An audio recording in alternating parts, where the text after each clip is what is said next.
vous étiez toutes les deux dans la voiture la semaine dernière, n'est-ce pas? Son ton était dédaigneux, un rejet trempé d'arrogance. Harmonie ne porte pas d'or, répondit Annie, ses yeux se plissant légèrement. Mais il reculait déjà, saluant nonchalamment. Tu te prends la tête, Annie. Ne gâche pas ta journée. La voiture disparut au bout de la rue, laissant Annie debout, pieds nus sur le carrelage froid du garage, serrant la boucle d'oreille dans sa paume comme un éclat de la vérité de quelqu'un d'autre. Elle ne pleura pas.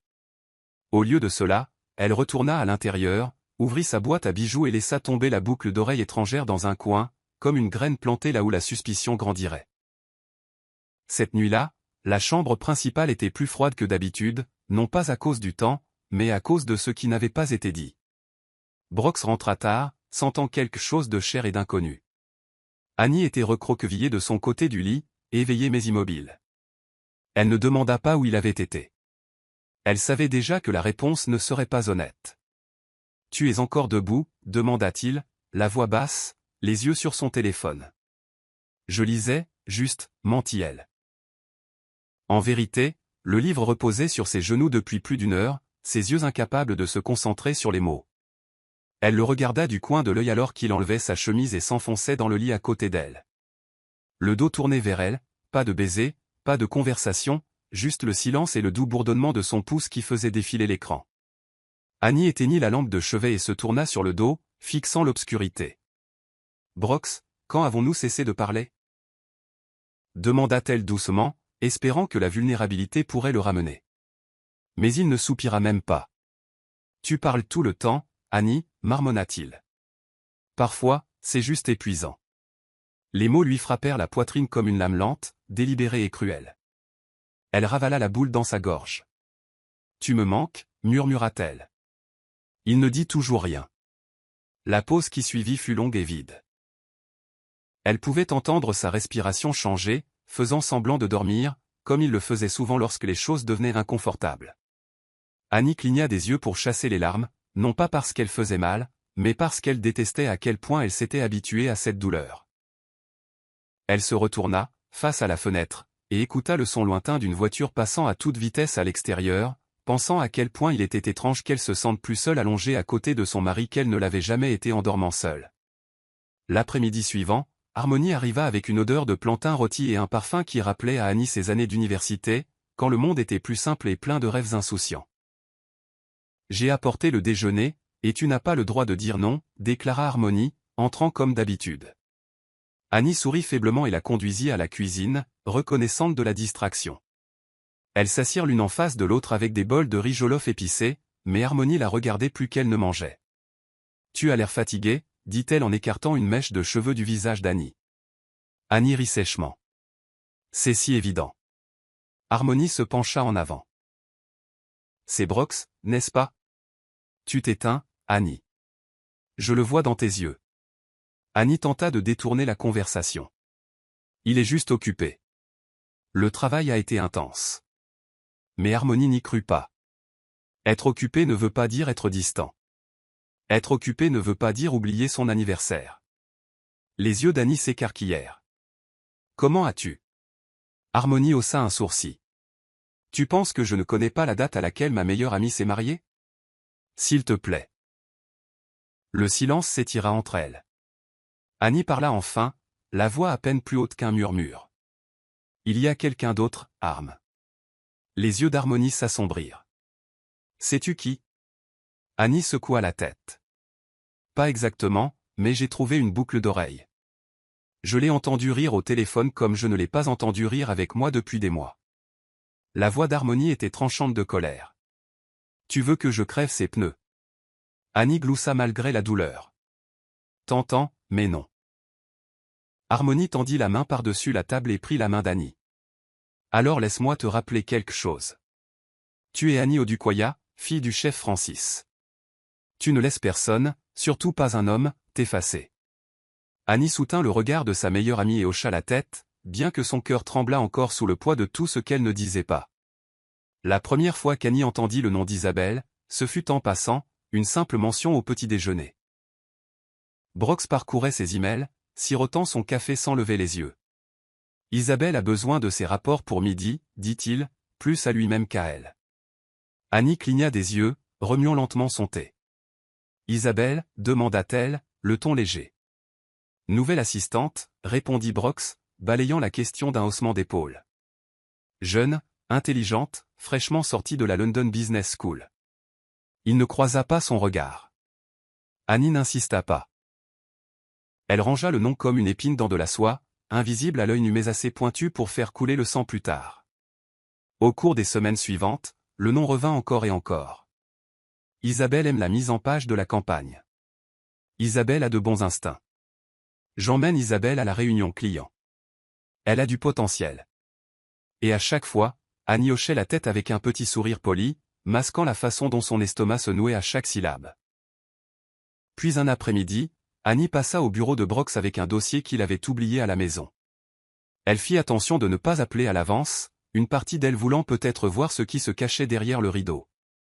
Quand elle entra, la réceptionniste la salua chaleureusement, mais l'énergie dans la pièce changea quand Isabelle sortit du couloir. Elle était saisissante, grande, élégante sans effort, les cheveux tirés en un chignon lisse, un chemisier blanc impeccable épousant ses courbes. Les yeux d'Isabelle vacillèrent en voyant Annie, puis se tournèrent rapidement vers le charme. « Oh, Madame Odukoya, quel plaisir » dit-elle en tendant la main. Annie sourit et la serra, mais ses yeux ne quittèrent pas ceux, parfaitement maquillés, d'Isabelle. « Juste Annie, s'il vous plaît » répondit-elle. « J'ai apporté à Brox quelque chose qu'il a laissé à la maison. »« Il est en réunion » dit Isabelle en douceur, désignant la porte en verre dépoli. « Mais je m'assurerai qu'il l'obtienne. » Annie hésita, puis lui tendit le dossier. « Merci » dit-elle, son regard s'attardant un peu plus longtemps. En se retournant pour partir, elle aperçut à travers la vitre la silhouette de Brox se penchant un peu trop près de la chaise d'Isabelle plus tôt, sa main gesticulant de manière animée, un sourire qui n'avait pas été pour elle depuis des mois. Annie sortit sans un mot de plus, ses talons résonnant sur le sol en marbre, emportant avec eux les premières graines d'une fureur silencieuse. C'est lors d'un gala d'entreprise une semaine plus tard qu'Annie vit l'humiliation se dérouler au grand jour, masquée par la politesse de la haute société. Brox avait insisté pour qu'elle y assiste. Ça ferait mauvais genre si la femme du PDG était encore absente. Annie portait du bleu marine, discret mais gracieux, les cheveux en ondulation douce. Elle connaissait le jeu, l'avait joué pendant des années. Sourire, hocher la tête et faire semblant que son cœur ne se brisait pas en privé. Mais rien ne l'avait préparée au moment où elle entra dans la salle de bal et vit Isabelle déjà à leur table, assise à côté de Brox, sa main reposant bien trop confortablement sur la coudoir qu'ils partageaient. Isabelle portait du rouge, une déclaration, un avertissement, une arme. Au moment où leurs yeux se croisèrent, Isabelle esquissa un petit sourire confiant, comme si elle mettait Annie au défi de broncher. Annie ne le fit pas. Elle s'assit en face d'eux et attrapa son verre de vin, son visage un masque de sang-froid. Tout au long de la nuit, Isabelle rit trop fort aux blagues de Brox, se pencha trop près lors de commentaires chuchotés, et à un moment donné, retira nonchalamment un fil qui dépassait du col de son costume. C'était délibéré, calculé. Mais le pire, c'était Brox. Il laissait faire. Il ne se reculait pas. Il ne bougeait pas. Au contraire, il semblait à l'aise avec la suggestion tacite entre eux. À un moment donné pendant le dîner, Isabelle fit un commentaire léger sur le fait que certaines personnes étaient coincées dans le passé, et Brox rit de bon cœur. Annie ne demanda pas si la pique lui était destinée. Elle n'en avait pas besoin. La table se tut un instant, comme si l'air lui-même avait saisi l'insulte. Elle sourit. Elle but. Elle endura. Mais plus tard, dans les toilettes, elle se tint devant le lavabo, fixant son reflet. Ses doigts agrippèrent le comptoir en marbre alors qu'elle se murmurait, « Tu ne les laisseras pas te voir t'effondrer. Pas ici. Pas maintenant. » Et sur ce, elle remit son rouge à lèvres, redressa les épaules et retourna dans la salle de bal comme la tempête qu'elle devenait. Le lendemain matin, Annie entra dans le garage en s'attendant à voir la familière Mercedes argentée garée à sa place habituelle. Elle n'y était pas. Ses sourcils se froncèrent. Elle regarda à nouveau, ouvrit le portail latéral, vérifia même la rue au cas où Brox se serait garé à l'extérieur.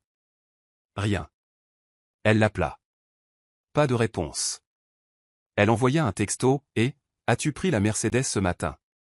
10 minutes plus tard, une réponse désinvolte arriva. « Oui, je l'ai laissée à Isabelle. » Sa voiture est chez le garagiste.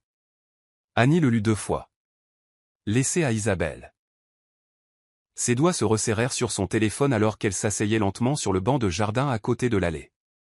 Cette voiture avait été un cadeau pour célébrer la promotion de Brox, achetée avec leur compte joint, personnalisé à son nom. Ce n'était pas juste une voiture. C'était la sienne. Et maintenant, elle était utilisée par quelqu'un d'autre, sans sa permission, sans même qu'elle le sache. Plus tard dans la soirée, lorsque Brox rentra à la maison, il entra en sifflotant, laissant tomber sa mallette près de la porte comme si tout était normal. « Tu es parti tôt », dit Annie tranquillement, debout dans l'embrasure de la porte de la cuisine. Brox leva les yeux. « Oui, il y a eu beaucoup de circulation ces derniers temps. »« Tu n'as pas mentionné que tu prêtais ma voiture », ajouta-t-elle, la voix égale. Brox fronça les sourcils, puis agita la main avec dédain. « C'était juste pour la journée. Isabelle avait besoin d'un transport et j'ai pensé que ça ne te tuerait pas. » Annie inspira brusquement, puis rit sous cape. « Ça ne me tuerait pas, » répéta-t-elle. « C'est ce que tu penses ?» Il parut confus, voire irrité. « Annie, ce n'est qu'une voiture.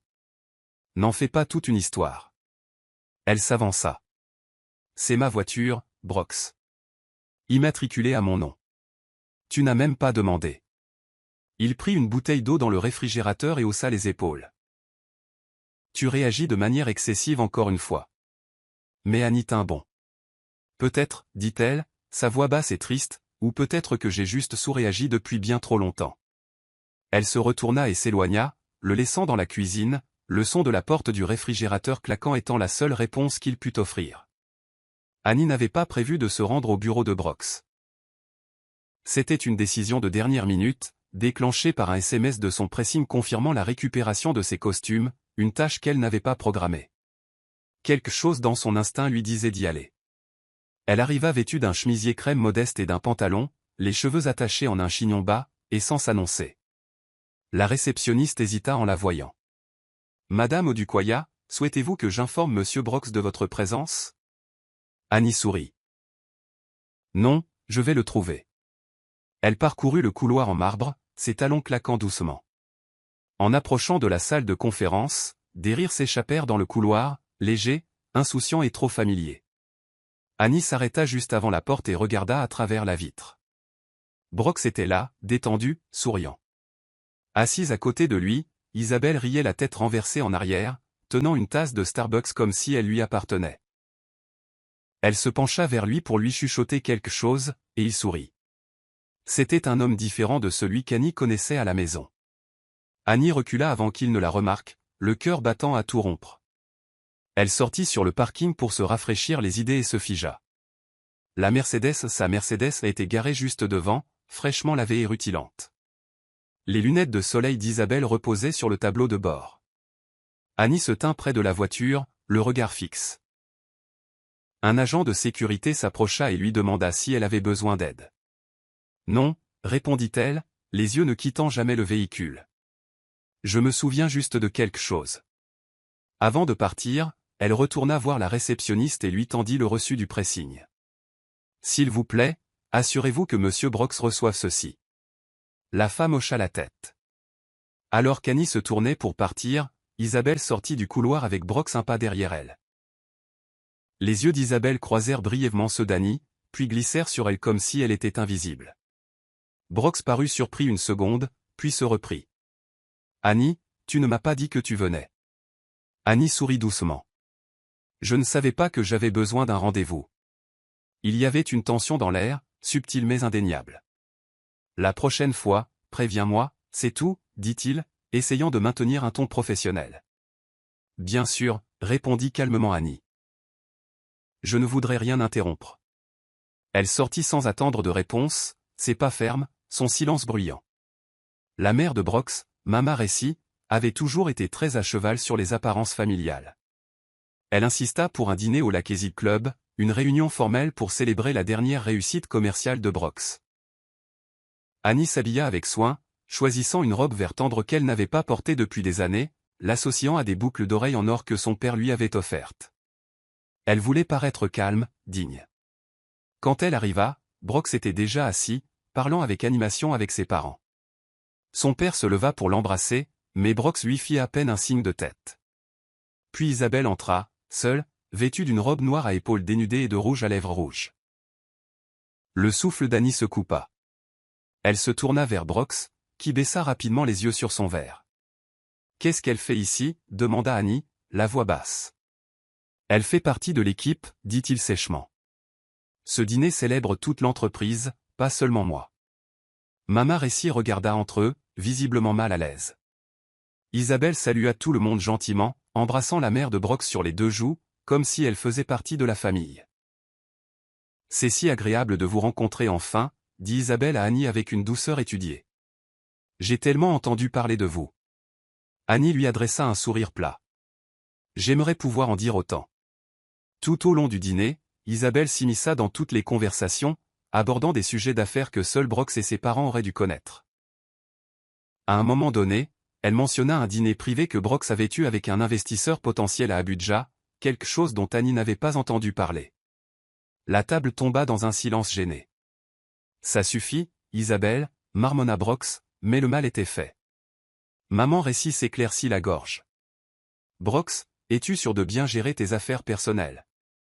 Brox gloussa, essayant de balayer la remarque. « Concentrons-nous sur ce soir. » Mais Annie s'excusa, son appétit disparut. Dans les toilettes, elle s'enferma dans une cabine, respirant lourdement. Son reflet dans le miroir ne ressemblait plus à une épouse, mais à une étrangère dans sa propre vie. Quand elle retourna à table, Isabelle était assise à côté de Brox, sirotant du champagne comme la reine qu'elle essayait de devenir, et Brox la laissait faire. Le silence dans la voiture sur le chemin du retour était suffocant.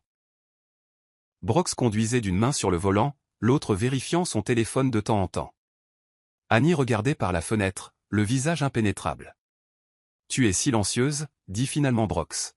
« Qu'y a-t-il à dire » répondit-elle sans le regarder. Il soupira.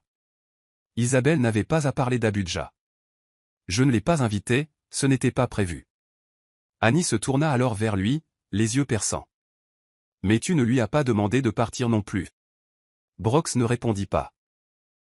Ils atteignirent le portail. Alors que la voiture tournait au ralenti, Annie ouvrit la portière et sortit avant qu'il ne puisse se garer complètement.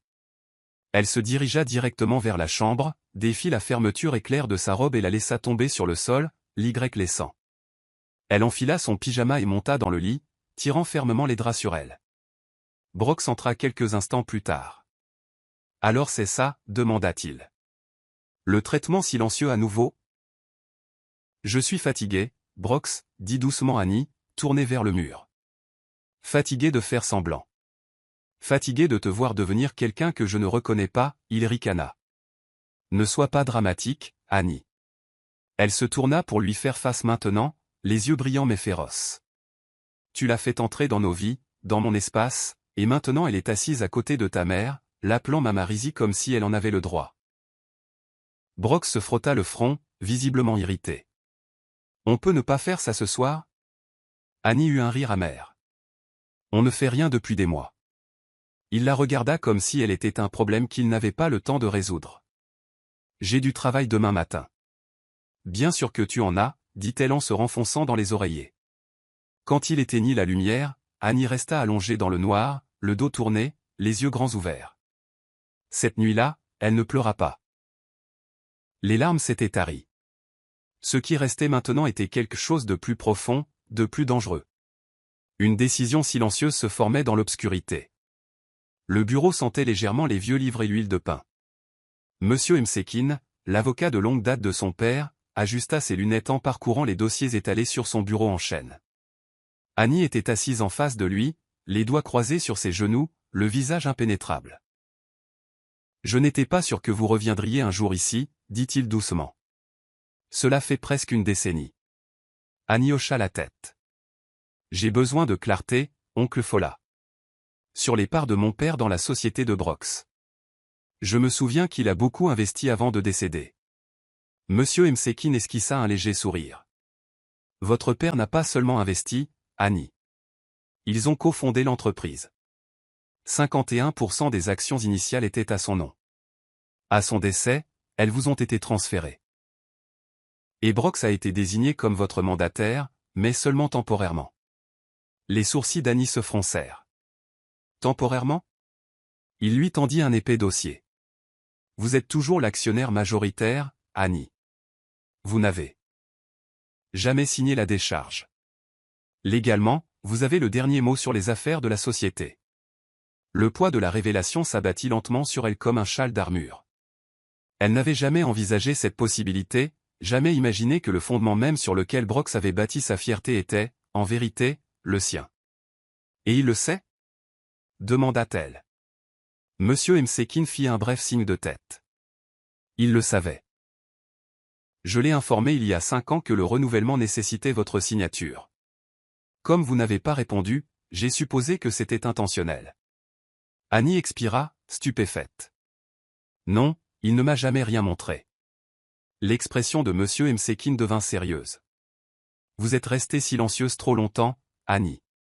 Votre père vous a confié son héritage, et Brox le gère comme si c'était son droit de naissance.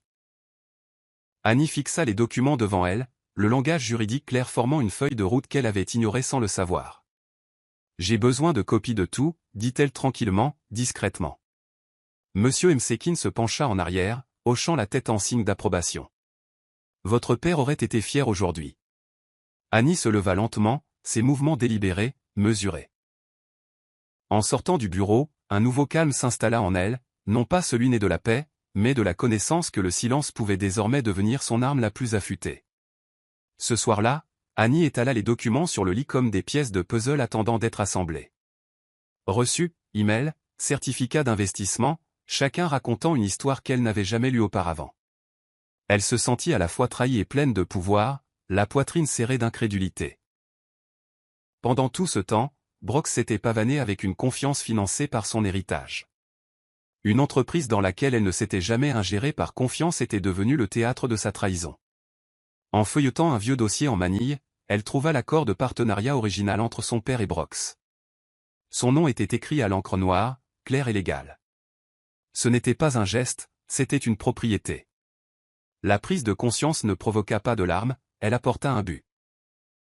Lentement, elle prit un stylo et commença à noter les dates clés et les contacts. Il était temps de cesser d'être invisible. Harmonie appela alors qu'elle était à mi-chemin de l'examen d'un audit. Je suis passé à la maison, tu n'étais pas là. Tout va bien? Annie hésita, puis répondit. J'étais au cabinet Msekin, en train de parcourir certains documents de papa. Harmonie marqua une pause. Est-ce que tout va bien? Annie eut un léger rire. Ça dépend de ce que tu entends par bien. Je viens de découvrir que je possède la plupart de l'entreprise que Brox pense être la sienne. Un silence remplit la ligne. Attends, quoi? Halta finalement Harmonie. Tu es sérieuse? Très sérieuse, répondit Annie, fermant doucement le dossier. Il a géré l'héritage de mon père sans mon avis, et je l'ai laissé faire. La voix d'Harmonie baissa presque jusqu'à un murmure. Qu'est-ce que tu vas faire? Annie se leva, se dirigeant vers le miroir et croisant son regard pour la première fois depuis des années. Je ne sais pas encore, dit-elle, mais pour la première fois depuis longtemps, je vais me choisir. Elle raccrocha et se tint au centre de la pièce, sentant un changement silencieux en elle. Elle était assise sur la banquette arrière de sa vie depuis trop longtemps. Il était temps de prendre le volant. Cela a commencé subtilement. La garde-robe d'Annie a changé. Les pulls beige doux ont été remplacés par des chemisiers sur mesure. Ses ballerines ont été troquées contre des talons bas noirs. Elle se déplaçait toujours doucement, parlait doucement, mais quelque chose dans sa présence a changé. Les gens l'ont remarqué. Même la femme de ménage s'est arrêtée la première fois qu'Annie est descendue en tailleur pantalon marine, les cheveux tressés élégamment, les lèvres peintes d'un ton vin sourd. « Madame, vous avez l'air différente aujourd'hui. » a dit la femme avec un léger sourire. « Je me sens différente, » a répondu Annie. Elle ne demandait plus à Brox ses réunions, ni n'attendait son retour. S'il l'a remarqué, il n'a rien dit. Mais ses regards s'attardaient un peu plus longtemps quand elle entrait dans la pièce maintenant. Il est descendu un matin pour la voir assise à la table de la salle à manger avec un ordinateur portable ouvert et des surligneurs éparpillés sur des rapports financiers imprimés. « Qu'est-ce que c'est que tout ça ?» a-t-il demandé, confus. « Je me remets à niveau sur quelques chiffres », a répondu Annie sans lever les yeux. « Pourquoi faire ?» a-t-il demandé, les bras croisés. Elle a croisé son regard, l'expression impénétrable. Pour plus de clarté. Brox n'a pas insisté, mais il a commencé à la surveiller de plus près. Elle répondait à des appels téléphoniques qu'il ne reconnaissait pas. Elle sortait le soir sans explication. Un soir, alors qu'elle attrapait son sac à main, il a finalement demandé « Tu vas quelque part ?» Annie a souri faiblement. Un dîner rapide avec Harmonie. Habillée comme ça, a-t-il demandé. Son ton était sec. Elle a haussé un sourcil. Comme quoi? Comme si tu allais à un rendez-vous galant.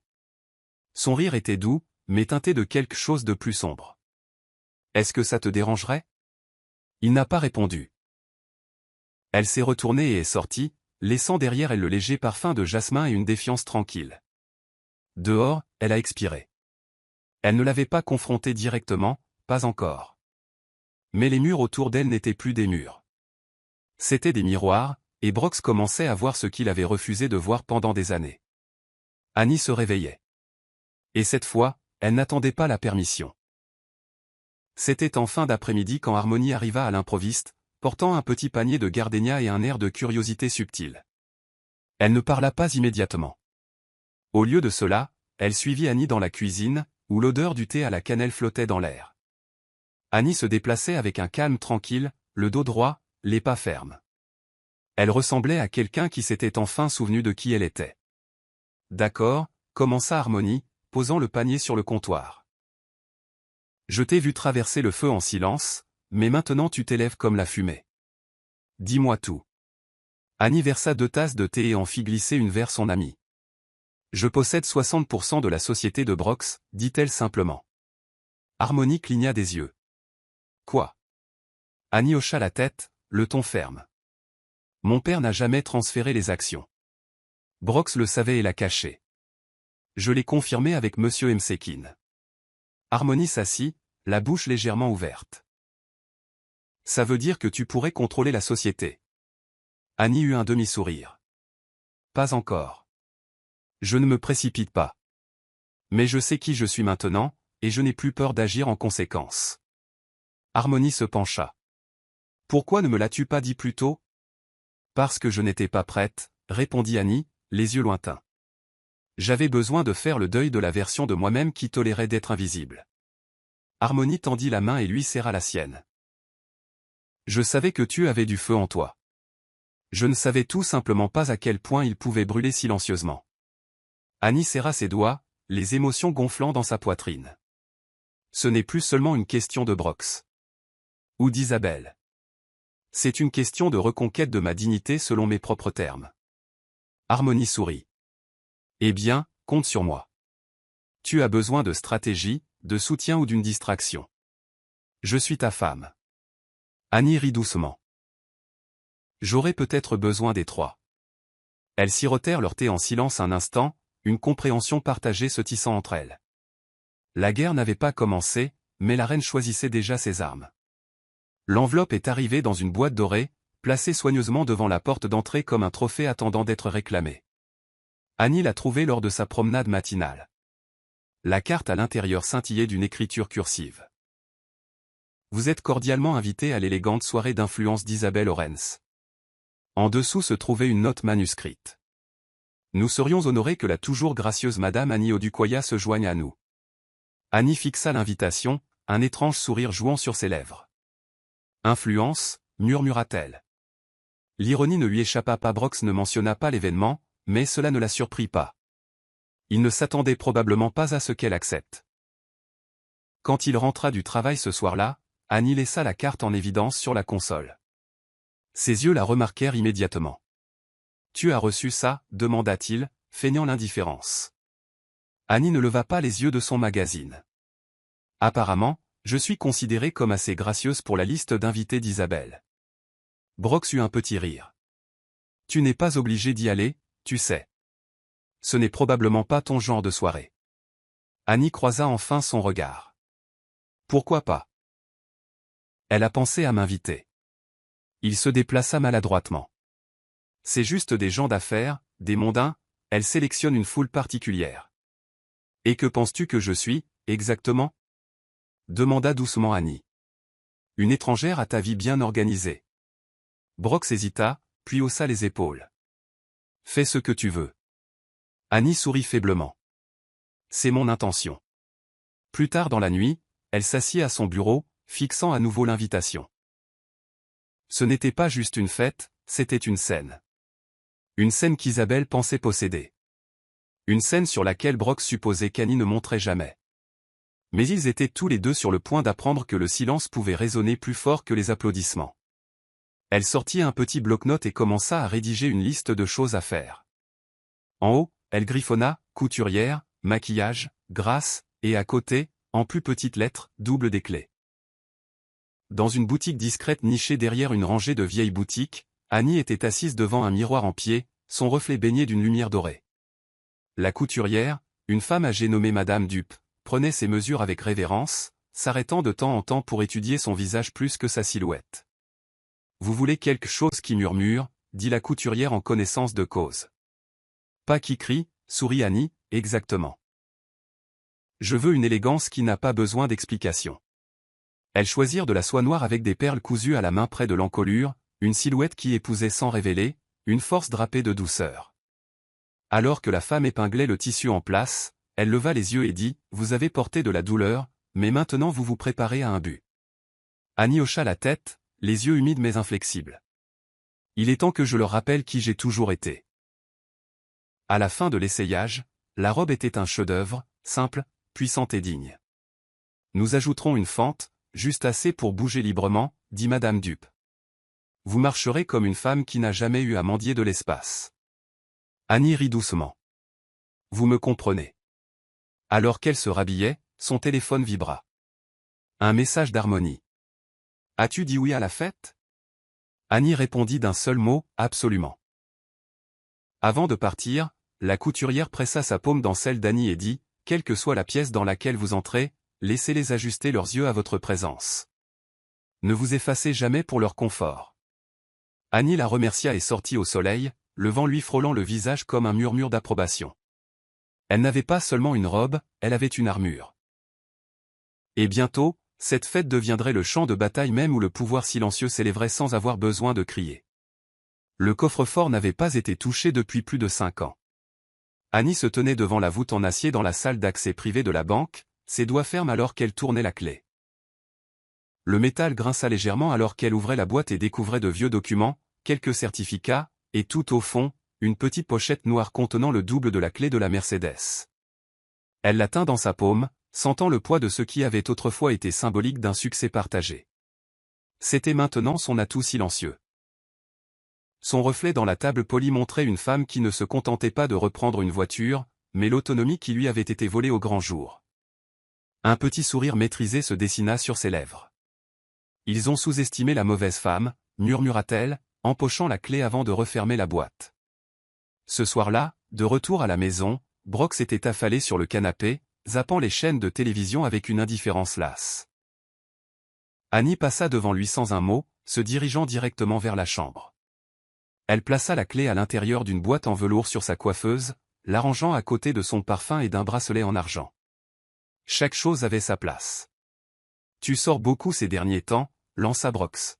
« Tu te fais de nouveaux amis ?» Annie répondit calmement, « Je revisite de vieilles parties de moi-même. » Il ricana depuis le salon. « J'espère qu'ils sont plus intéressants que cette maison. » Elle s'arrêta à l'embrasure de la porte, sa voix douce mais ferme.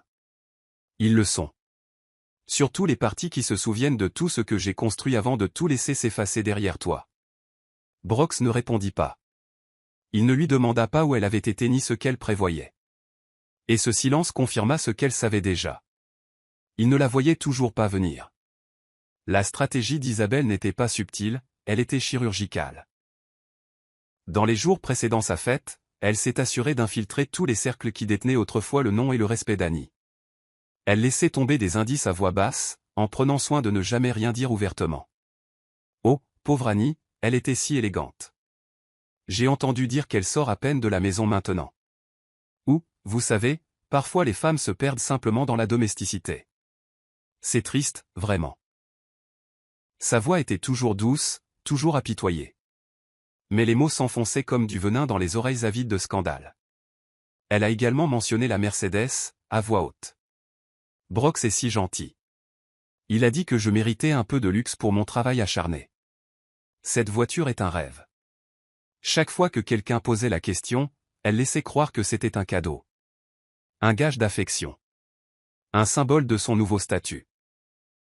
La nouvelle s'est répandue rapidement, et Harmony a été la première à appeler.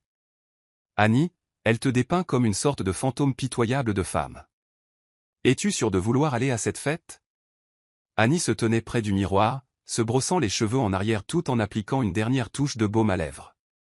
Oui, dit-elle tranquillement. Laisse-la construire la scène. Laisse-la se couronner. Je n'y vais pas pour rivaliser. J'y vais pour leur rappeler qui je suis. Harmony hésita, puis gloussa. Tu as changé. Non, corrigea Annie. Je me suis souvenu. Pendant ce temps, Isabelle poursuivait sa campagne. Elle publiait des photos d'elle appuyée contre la Mercedes avec des légendes coquines, entourée de maquilleurs, de fleuristes, d'organisateurs.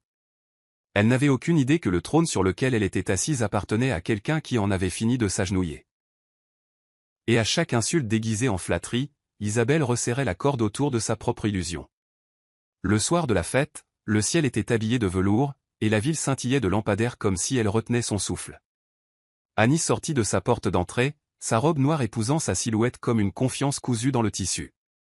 Ses talons claquaient doucement alors qu'elle se dirigeait vers le trottoir où un Uber attendait. Le chauffeur sortit pour ouvrir la portière. « Madame, êtes-vous sûre de ne pas vouloir que je m'approche de l'entrée ?» Elle sourit. « Pas besoin. Laissez-les penser que je suis arrivé discrètement. » Le trajet en voiture fut silencieux. Elle regarda par la fenêtre, observant les rues défiler comme un passé qu'elle n'essayait plus de réparer. Sur le lieu de la fête, des véhicules de luxe bordaient le tapis rouge. Les appareils photo crépitaient. Les rires résonnaient. La voix d'Isabelle venait de l'entrée. Elle resplendissait dans une robe à paillettes dorées, posant à côté de la Mercedes comme une reine couronnée. Annie sortit de l'Uber à l'autre bout du parking.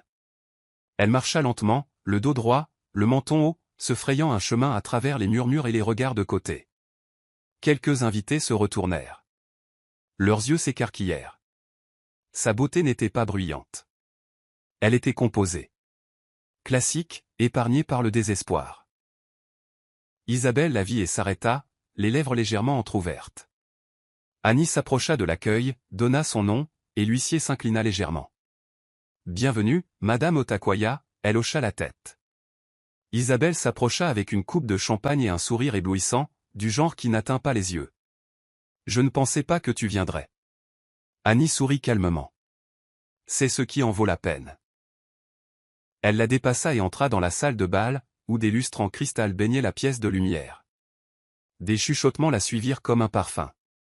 À ce moment-là, elle n'était pas seulement la femme que Brox avait trompée. Elle était la tempête qui était entrée sans prévenir, portant la grâce comme un poignard enveloppé de soie. La salle de bal vibrait d'un glamour étudié, de rires et de musique de violon s'entrelaçant à travers les lustres et les flûtes de champagne. Annie se tenait près d'un arrangement floral, sirotant de l'eau, le regard calme.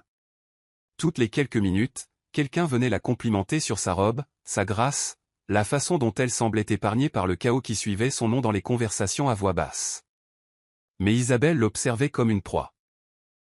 Lorsque les lumières se sont tamisées et que le maître de cérémonie a appelé Isabelle à partager quelques mots de gratitude, elle s'est pavanée vers le centre de la scène, les hanches se balançant, la confiance peinte sur son visage comme une peinture de guerre. Elle tenait le micro avec une assurance étudiée. Ce soir, commença-t-elle en souriant largement, nous célébrons les femmes qui se réinventent, les femmes qui refusent de devenir des reliques du passé, peu importe à quel point le temps les a oubliées. Des rires parcoururent la salle, subtils mais intentionnels. Ses yeux croisèrent ceux d'Annie alors qu'elle continuait. Nous avons tous vu ces types, belles autrefois, dévouées autrefois, mais perdus d'une manière ou d'une autre dans les ombres de leur propre silence. Une pause. Je suis simplement reconnaissante d'avoir eu la chance d'être vue, d'être valorisée. Vraiment, c'est un privilège que toutes les femmes n'obtiennent pas, même après une décennie de mariage. Annie ne broncha pas. Elle ne cligna pas des yeux. Elle leva simplement son verre et but une gorgée. Le public comprit lentement, certains mal à l'aise, d'autres amusés. La mâchoire d'Harmonie se serra là où elle se tenait près du bar. Un invité marmonna, c'était inutile. Mais Isabelle sourit, se délectant de l'attention comme si c'était des applaudissements. Elle rendit le micro et retourna à sa place, visiblement fière de sa performance. Annie posa son verre vide sur un plateau et traversa la pièce, non pas pour confronter, non pas pour se défendre, mais pour attendre. Parce que la fin de la nuit lui avait toujours appartenu. Alors que la nuit avançait, la musique s'adoucit, les invités se firent plus rares, et le bourdonnement des mots d'Isabelle s'estompa dans le tintement de la verrerie et les conversations fatiguées. Annie se tenait près de la sortie, observant tranquillement l'éclat déclinant d'une nuit conçue pour la blesser. Mais ce ne fut pas le cas. Au contraire, cela avait aiguisé son tranchant. Brox apparut au centre de la pièce, parlant avec un collègue, riant trop fort. Il ne l'avait pas approché une seule fois de toute la nuit. Il n'en avait pas eu besoin. Son silence avait parlé plus fort que n'importe quelle insulte. Isabelle s'appuya contre la Mercedes à l'extérieur, sirotant le reste de son champagne, ses talons lui faisant maintenant clairement mal. Elle leva les yeux et se figea en voyant Annie marcher vers elle, seule, lente, stable. Annie ne dit rien. Elle n'offrit ni un sourire narquois ni un regard. Elle passa simplement devant Isabelle et s'arrêta à côté de la Mercedes. Sortant de sa petite pochette, elle tira la clé de rechange. Le bip silencieux de la voiture qui se déverrouillait trancha le calme comme une cloche sonnant le glas. Le verre d'Isabelle lui glissa des mains et se brisa à ses pieds.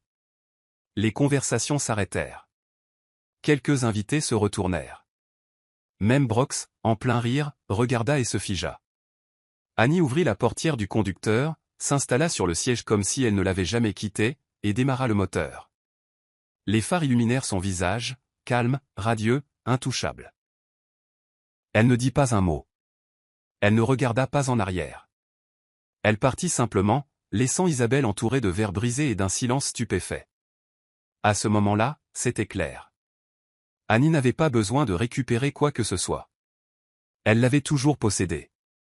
La nuit, la voiture, la dignité, rien de tout cela n'avait jamais appartenu à Isabelle. Elle n'avait simplement pas réalisé qu'elle empruntait. La Mercedes ronronnait doucement alors qu'Annie entrait dans son allée, la lueur des lampadaires attrapant le scintillement de sa robe à travers le pare-brise. Elle gara la voiture avec une aisance habituée et s'assit en silence, le moteur toujours en marche. Le même garage qui avait autrefois ressemblé à une prison ressemblait maintenant à un palais privé. Elle posa ses mains sur le volant, expirant le poids de la nuit. Il n'y avait pas de rage en elle, pas de besoin de se vanter, juste une paix profonde et ancrée. Après un moment, elle coupa le moteur, sortit gracieusement et cliqua sur la télécommande de la clé. Un dernier rappel à elle-même que le pouvoir, lorsqu'il est détenu en silence, n'a pas besoin d'annonce. À l'intérieur de la maison, les lumières étaient éteintes. Brox n'était pas rentré. Annie enleva ses talons et marcha pieds nus sur le sol en marbre, le son de ses pas résonnant doucement. Elle se versa un verre d'eau, but lentement, puis se dirigea vers le miroir dans le couloir. Son reflet la regardait, non pas comme la femme qui avait été ridiculisée, mais comme celle qui s'était élevée au-dessus. Son téléphone vibra, un message d'Harmonie, « Je ne sais pas ce que tu as fait, mais Isabelle est partie en larmes. » Je hurle de rire. Annie sourit faiblement, tapant en retour, « J'ai juste pris ce qui était déjà à moi. » Elle éteignit les lumières et monta à l'étage, se glissant hors de sa robe comme une reine retirant sa robe de chambre. La voiture était à la maison, mais plus important encore, elle aussi. Les répercussions du départ d'Annie dans la Mercedes se sont propagées comme une traînée de poudre dans le circuit mondain. Le matin, des photos de l'événement étaient apparues en ligne, Annie dans sa robe noire, posée et élégante alors qu'elle montait dans la voiture. Aucune légende n'était nécessaire. Le silence disait tout. En revanche, une deuxième image a commencé à circuler, celle d'Isabelle, stupéfaite dans sa robe dorée, du verre brisé à ses pieds. Les gens qui chuchotaient autrefois sur la présence effacée d'Annie tapaient maintenant son nom en majuscule. C'est comme ça qu'on reprend sa couronne sans dire un mot. Elle ne l'a pas traînée dans la boue, elle a glissé. Les commentaires affluaient, et Isabelle, elle, a disparu des réseaux sociaux ce même matin. Son profil effacé, pas même une story. Juste un silence soudain et étrange de la part de la femme qui criait autrefois à travers les filtres et les légendes. À la maison, Brox arpentait le salon avec une énergie agitée. Son téléphone vibrait sans arrêt, des messages d'amis, de collègues, même d'investisseurs. À quoi diable pensais-tu, Annie, lança-t-il finalement. Annie était assise près de la fenêtre, feuilletant un livre. À propos de quoi, demanda-t-elle calmement. De ce coup? À la fête. Il agita son téléphone en l'air. Tu as mis tout le monde dans l'embarras. Elle ferma doucement le livre. J'ai pris ma voiture. Rien de plus. Il ricana. Tu as humilié Isabelle. Le regard d'Annie s'aiguisa. Te l'a-t-elle dit avant ou après qu'elle m'ait insulté devant tes pairs? Brock se tut, pris au dépourvu. Tu ne comprends pas les dégâts que cela pourrait causer. Annie se leva, marchant lentement vers lui. Tu veux dire pour elle ou pour toi? Il ne put répondre. Elle se pencha, sa voix douce mais mortelle. Tu l'as laissé parader avec ce qui était à moi. Maintenant, le monde connaît la vérité. Je n'ai pas détruit ton image, Brox. Tu l'as fait tout seul. Puis elle s'éloigna, le laissant debout dans les décombres de sa propre façade. Les jours suivants furent plus calmes. La Mercedes était de retour dans le garage d'Annie, garée avec intention. Brox l'évitait quand il le pouvait, se faufilant dans la maison avec une pointe d'embarras qu'il ne pouvait nommer. Isabelle, quant à elle, était devenue complètement silencieuse. Son défilé habituel de tenues et de photos de brunch a été remplacé par des stories vides et un compte désactivé. Le récit avait changé, et tout le monde le savait. Annie, cependant, ne s'en délectait pas. Au lieu de cela, elle retourna à ses rituels tranquilles. Des fleurs fraîches sur la table, la lecture au soleil du matin, l'examen de documents le soir. Mais tout semblait différent. Elle ne se cachait plus. Elle observait, calculait. Un matin, elle entra dans le garage, café à la main, et ouvrit la portière de la voiture. Le cuir sentait encore le pouvoir. Elle s'assit un instant, faisant défiler une série de mets de M. Msekin. La réunion trimestrielle du conseil d'administration de la société approchait. Souhaitez-vous que je prépare les documents relatifs au droit de vote et à l'autorité des actionnaires, avait-il écrit. Les doigts d'Annie planèrent au-dessus de la réponse. Puis elle tapa, oui, je serai présente. Elle se pencha en arrière sur le siège et fixa le plafond de la voiture, se souvenant de la jeune fille qui s'était autrefois assise sur ce même siège en se demandant si elle était suffisante. Cette fille était partie maintenant. À sa place se tenait une femme prête à entrer dans la pièce même où son silence avait autrefois été pris pour une reddition. Annie tendit la main vers le bouton de démarrage et laissa le moteur ronronner. Il était temps d'aller là où le pouvoir résidait et de prendre la place qui lui revenait de droit. La salle du conseil d'administration était un sanctuaire de pouvoir aux parois de verre, rempli de costumes impeccables et d'égos encore plus grands. Brock s'était assis avec assurance en bout de table, ignorant que la réunion d'aujourd'hui se terminerait très différemment. Quand Annie entra, la salle se tut. Elle portait un tailleur ivoire, les cheveux tirés en arrière, les yeux fermes. Plusieurs membres du conseil échangèrent des regards surpris, bien que quelques-uns sourirent avec une reconnaissance discrète. Madame Odukoya, dit le secrétaire de la société en se levant, nous ne vous attendions pas. Annie posa un dossier sur la table et prit le siège à l'autre bout, en face de Brox. Je suis ici en ma qualité d'actionnaire majoritaire, dit-elle clairement. Brox eut un rire nerveux. Annie, c'est une réunion formelle. Et je reprends formellement ma voix, l'interrompit-elle. Monsieur Msekin entra alors, mallette à la main, saluant poliment les directeurs. Nous avons les certificats d'action signés confirmant l'autorité légale de Madame Odukoya. Annonça-t-il, plaçant des documents devant chaque membre du conseil. Le visage de Brox se vida de sa couleur. C'est une blague, lança-t-il. Tu n'as pas été impliqué depuis des années. Annie sourit froidement. Et pourtant, chaque année, les actions sont restées à mon nom. Tu as utilisé mon silence, Brox. Ça s'arrête maintenant. La pièce tomba dans un silence stupéfait.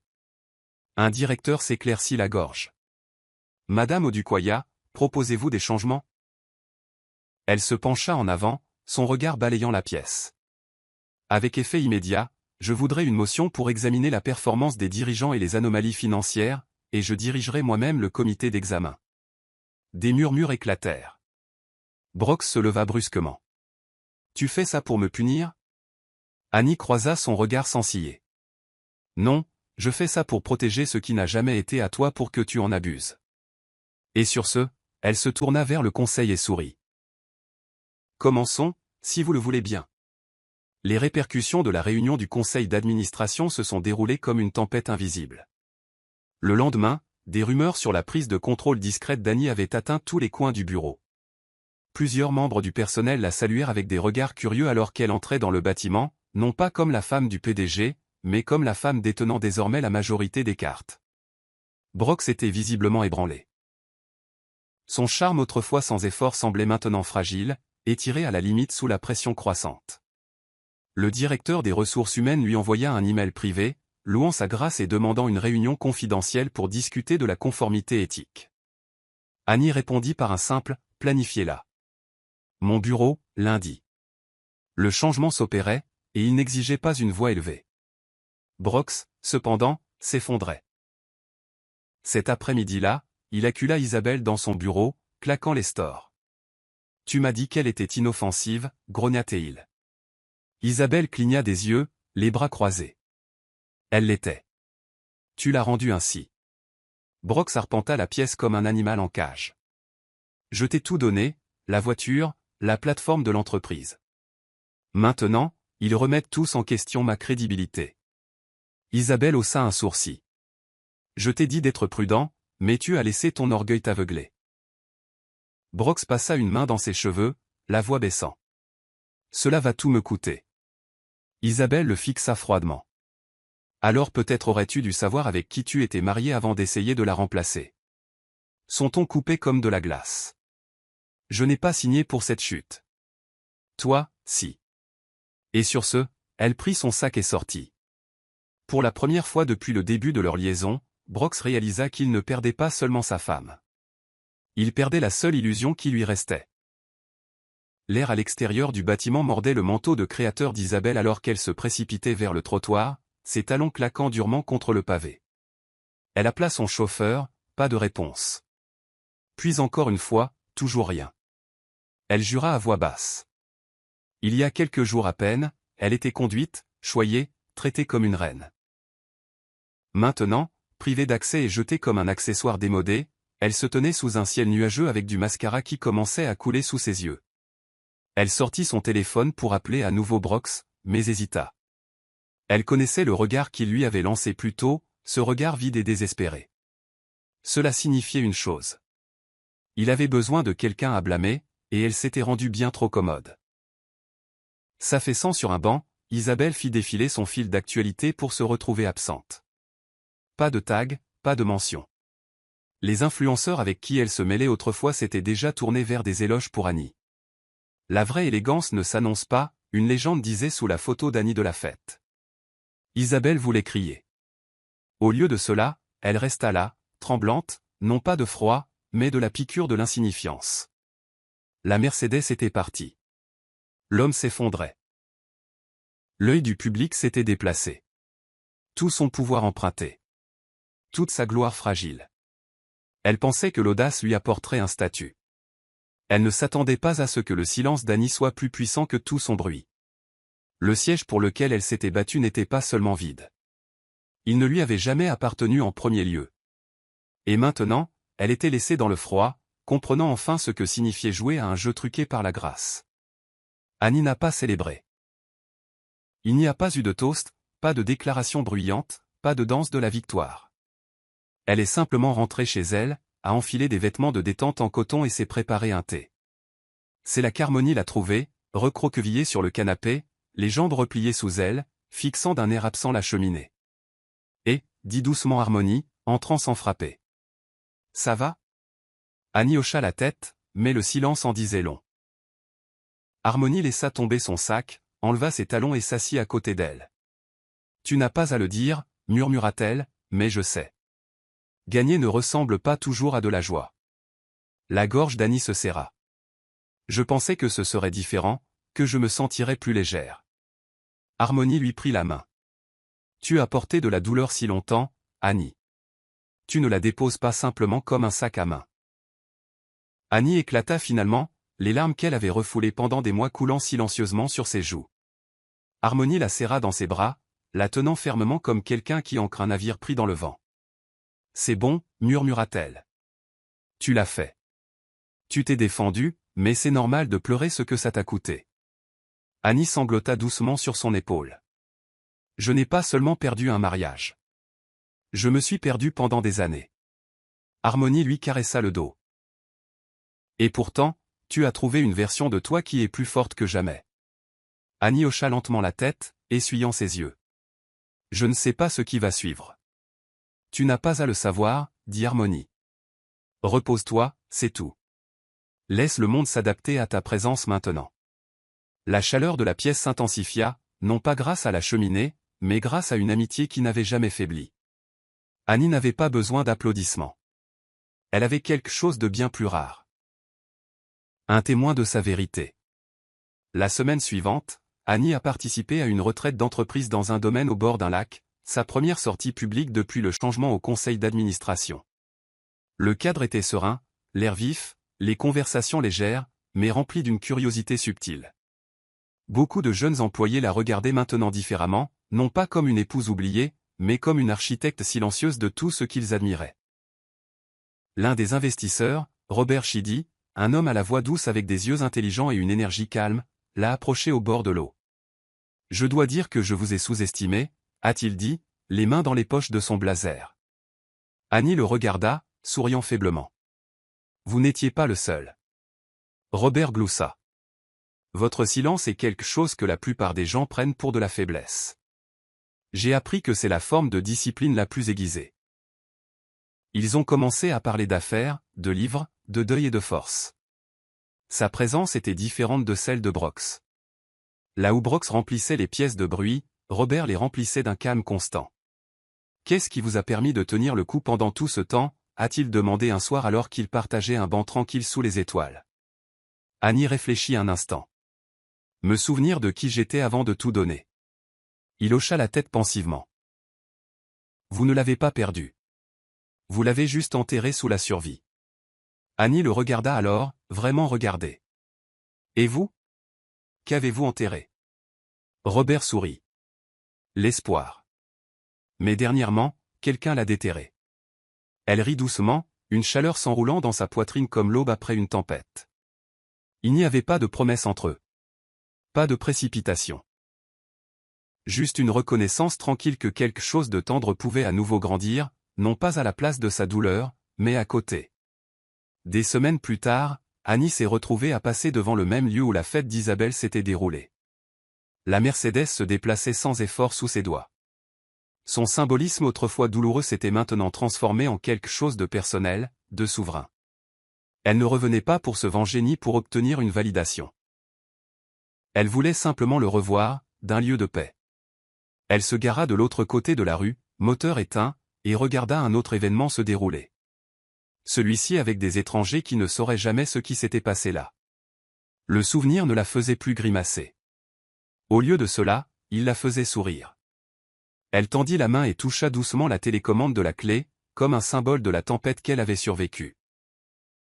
À ce moment-là, Annie ne se sentait pas comme une femme qui avait été trahie. Elle se sentait comme une femme qui s'était relevée, qui avait repris sa place et qui s'était redéfinie. Son téléphone vibra. Un message d'Harmonie. « Dîner chez moi ce soir. Apporte ta belle paix. » Et un autre de Robert. « Je pense encore à ton rire. Dis-moi si tu as envie de le partager à nouveau un de ces jours. » Annie tapa en retour, peut-être, et posa le téléphone face contre table. Elle monta la musique, baissa les vitres et laissa la brise danser dans ses cheveux alors qu'elle partait, non pas vers quelqu'un, non pas loin de quelque chose, mais entièrement, pleinement et finalement, pour elle-même. Voici le verset biblique de l'histoire. Elle garda le silence, non par faiblesse, mais par sagesse, et avec le temps, son silence rugit plus fort que leur voix. Inspiré des Proverbes 17, versets 27 à 28, et de l'Ecclésiaste 3, verset 7. Celui qui a de la connaissance use de ses paroles avec retenue, et celui qui a de l'intelligence a le sang-froid. Un temps pour se taire et un temps pour parler. Morale de l'histoire, le vrai pouvoir ne crie pas toujours. Le parcours d'Annie nous apprend que la dignité, la patience et la force tranquille peuvent être bien plus puissantes que la confrontation publique. Dans un monde où la trahison peut nous tenter de chercher bruyamment la vengeance, son histoire nous rappelle que le silence enraciné dans l'estime de soi, la stratégie et la grâce peut ébranler des montagnes. Vous n'avez pas toujours à vous battre pour gagner. Parfois, vous vous élevez simplement sans vous excuser, et le monde s'adapte. C'est la fin de l'histoire. Qu'avez-vous appris de cette histoire? Déposez vos pensées dans la section des commentaires. Laissez un j'aime, et n'oubliez pas des